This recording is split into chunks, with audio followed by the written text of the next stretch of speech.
Ada siapa-siapa lagi kan nak kongsi kesan dan perasaan? Pak Ustadz, Ya, silakan. itu tadi di dalam Raudah kan, Okey. dia memang rasa dia tuh waktu baca Quran tuh memang sedap rasa dia Ustadz. Memang energi lain, energi memang. Tu kita pergi dengan minda, kita tak pergi yang betul. Allah kalau pergi yang betul, Masya Allah, Tabarakallah, kita dapat rasa energi dan real energi. Yang ni kita pergi energi minda ni, memang.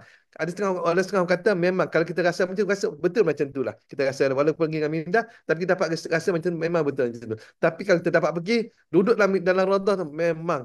Kalau dengan minda kita dapat rasa macam tu kan. Okay. Kalau pergi betul-betul lagi tu memang dapat rasa lah. Dia, Allahu Akbar. Tak ada. dia macam baca selembar tuh mau selembar lagi macam memang macam tuh Seronok kan?